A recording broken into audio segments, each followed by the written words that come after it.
Hi guys, welcome. Doing this video mostly to inform the Dawn of War community and especially the players who might be interested. I will be organizing a series of events for Dawn of War Definitive Edition, 1v1 competitions, either in face-to-face or tournament bracket format.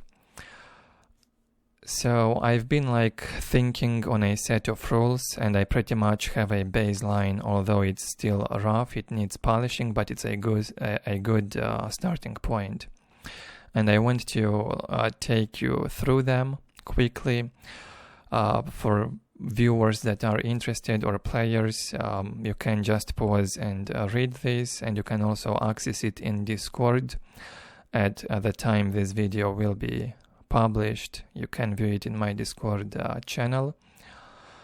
So the main reason for this is to minimize the cheating issues and to ensure a fair competitive environment.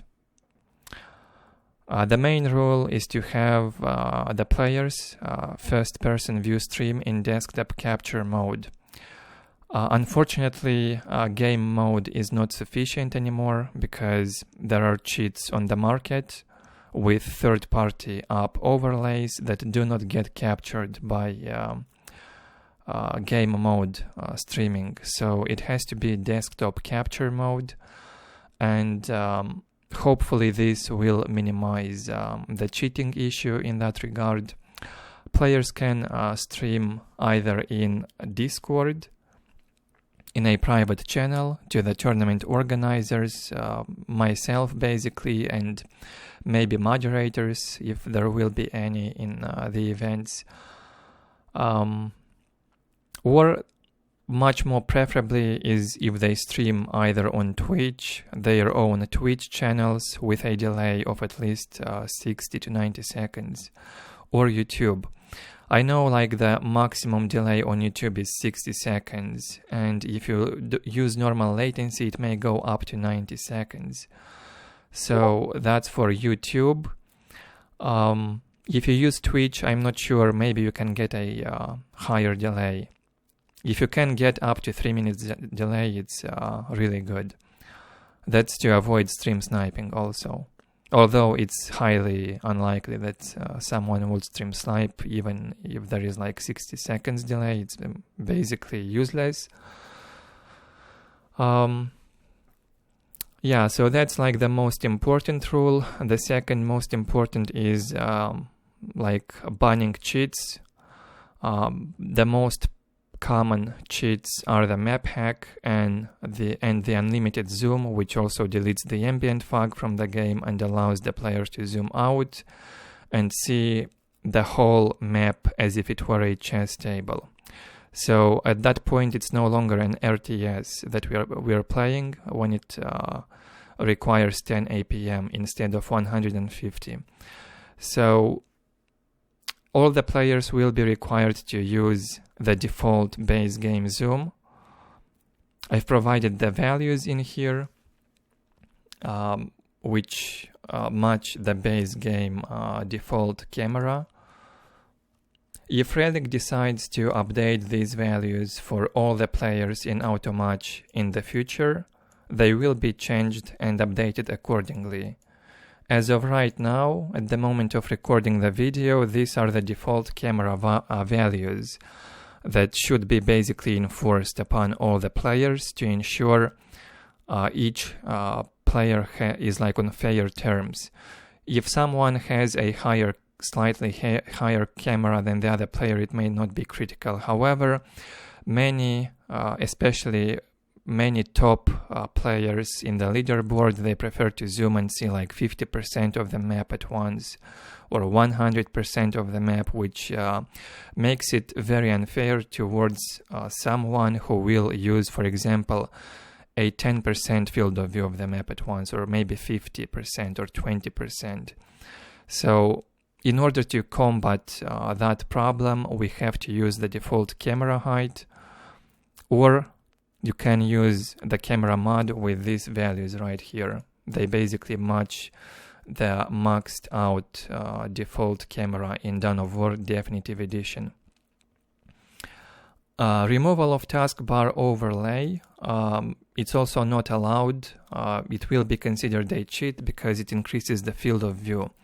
If you want to increase the field of view naturally, you can hide the taskbar by clicking on the icon or using the hotkey to hide it.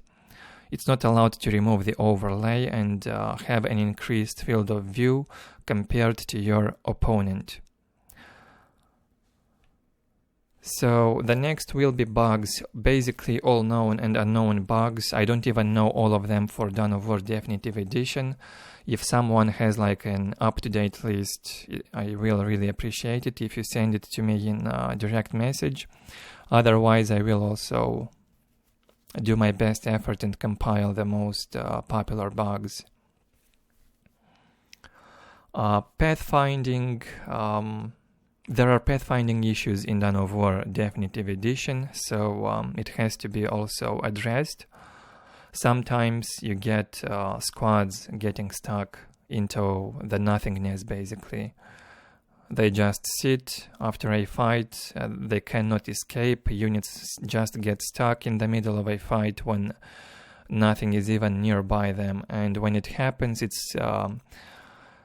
it may impact the outcome of a game, so that will be moderated in the tournaments depending on the criticality and the flow of the game. A rematch may be offered when needed. Again, you can go and read everything in detail. This may be slightly adjusted with time, but it's pretty much a good base for now. Next we'll have like the map pool. There are 17 maps in the map pool to enforce like variety, creativity from players in various matchups. And of course there are now both Necrons and anti-Necrons maps in the map pool, not just anti-Necron maps as in the auto-match map pool. The Necron players are well aware of the issue. The other 8 faction players just don't care about this, and I don't mind it, but to ensure that Necrons are also playable in the tournament, some Necron favored maps were also included.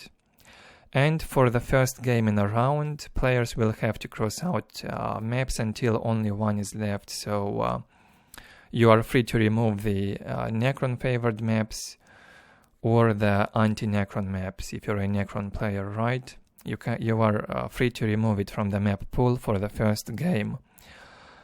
For the next games in a round, the loser of the first game basically picks the next map, and then the loser of the other game picks the next one, and so on and so forth until the round is over.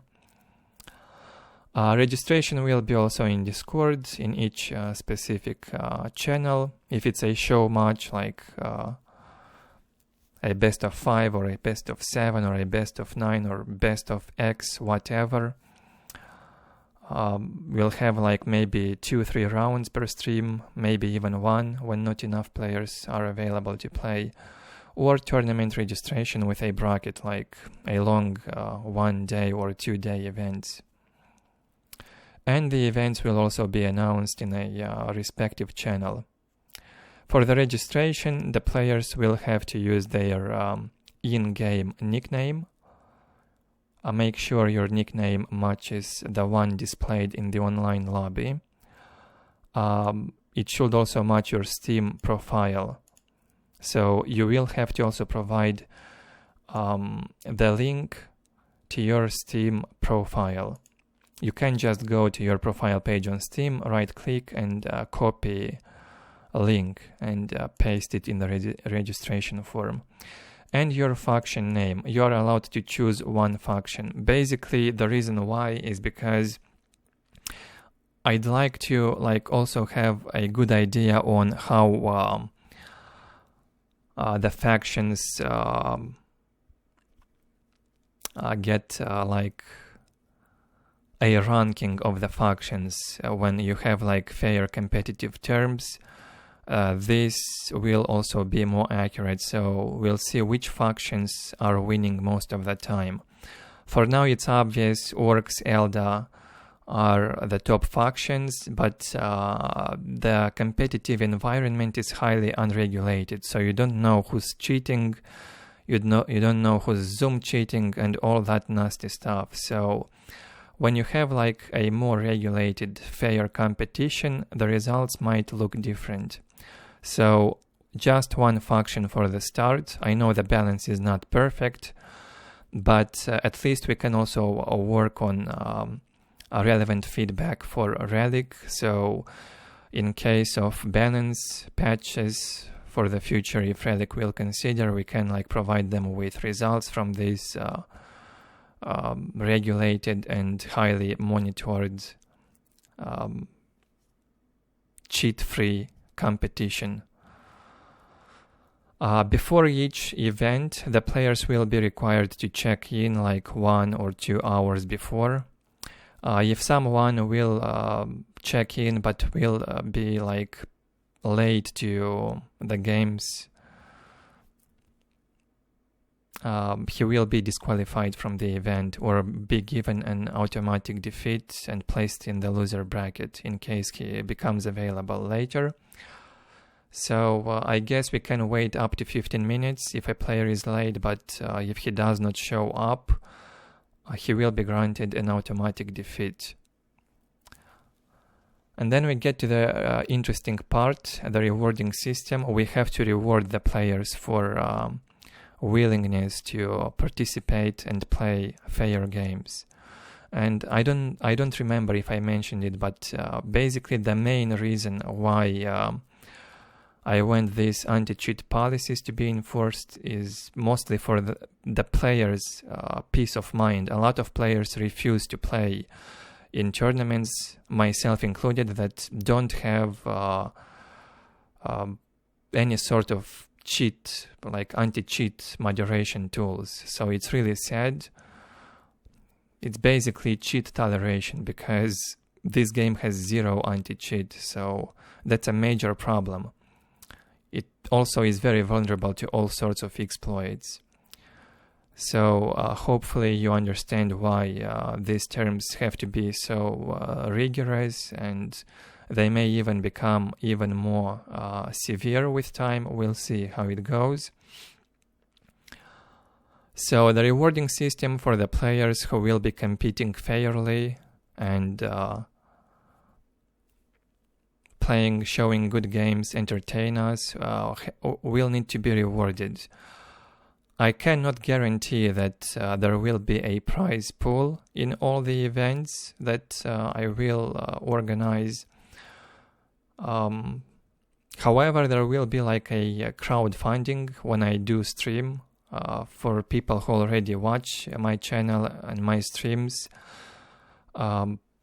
I will just run a crowdfunding campaign for the sake of this series, and for a starting point I will just split it 50-50 for organizational efforts and the player prize pools. I don't know how practical this is yet, how sustainable it is, so these percentage ranges may change with time. We'll see. Now, how the 50% of the prize pool will be distributed also. Let's say someone will donate like $100. Let's say some viewer, a very good person, decides to donate $100 for this cheat-free competition, right? The $50 go in the bank for the players' prize pools, and out of those $50, let's say 25 will be set for the next event. The other 25 will be left as a backup for another event. This is just a simple basic example. So if you see X amount in the donation bar in my stream, it does not mean that the full amount will be dedicated to the next event. So just to clarify this point. And then for most events, I think this will be a fair distribution percentage of the total prize pool. If there are only 2 players, it will be something like this. Let's say if the score is 4-3 in a best of 7, the prize will be split between the players like this in the 60-40 ratio. If it's 4-0, it will be 100-0. And another moment here to mention is that I will do my best for the show match events to match high-level players against each other, so we can avoid this type of thing when there is a prize pool involved. So let's say a new player will be playing a very experienced player. It's a very easy to abuse system. So to prevent that, I will do my best, like to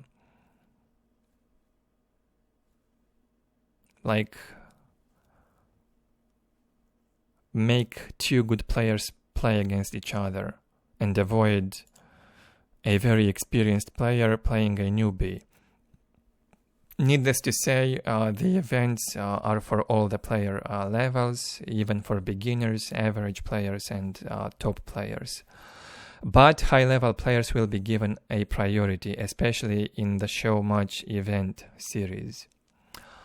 The rewards will be sent to the players via PayPal, Visa transfer when possible. I'm not sure if I can do that for all the countries, and I don't know if PayPal supports all the countries. For Russian players, I can do cryptocurrency transfers, so that problem is also solved. If they have a cryptocurrency that they would like to use, I can send them the money.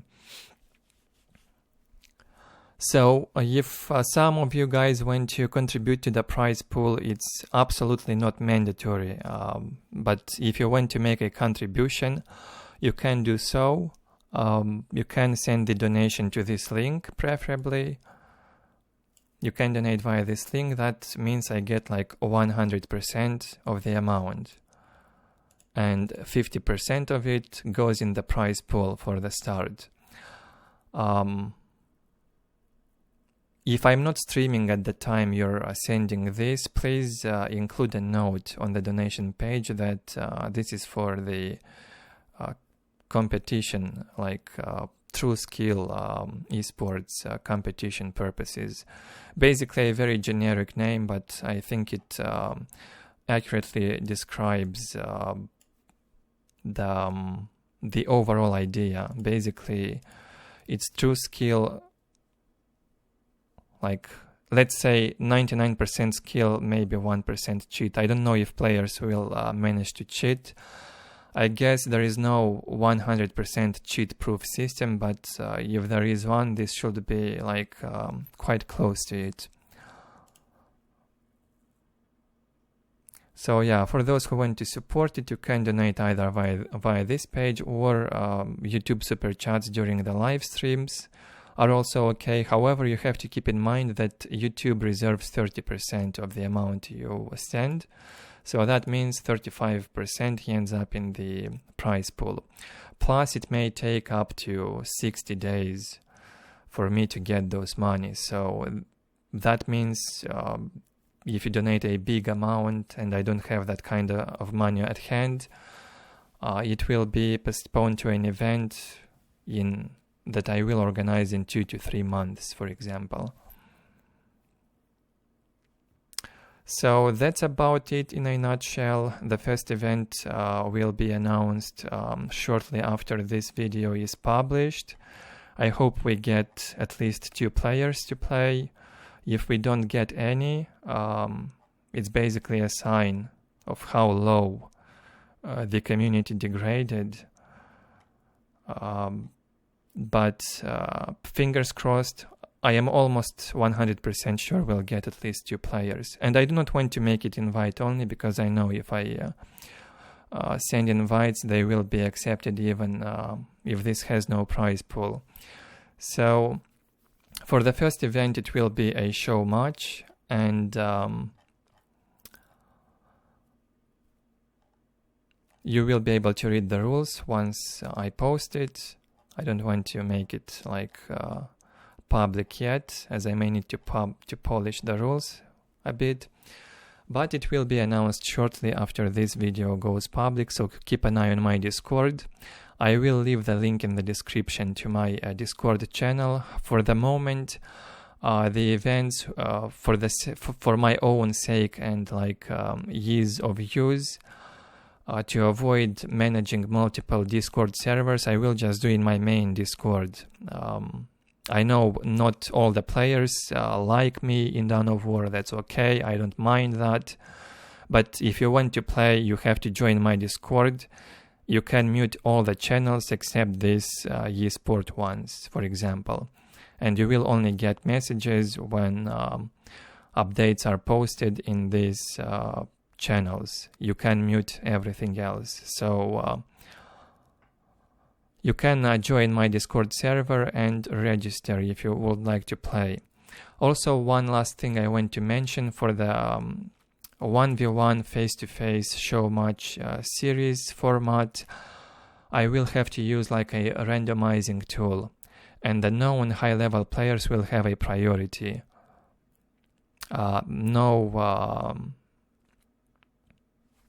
Don't take it personally if like don't get selected, but I will like keep an eye on those MMR ratings, and we'll try to match like high MMR players between themselves. And if we have like lots of them, like their names will be put in a randomizing tool, and the 2 players will be selected and matched against each other. The other players who register will have to wait in queue. So that's pretty much it. Very tightly put, and a very like short baseline for these events. Hopefully it will work out well, and I hope you guys will support me in organizing this. I know organizing tournaments is absolutely not easy, and this is gonna be the first one I ever do, and it might be a fail, but we learn from mistakes, so let's just go for it, and I will see you in my next stream, guys, or my next video. If you're new, subscribe, again join Discord if you'd like to keep an eye when I go live or when these events are organized. See ya, bye-bye.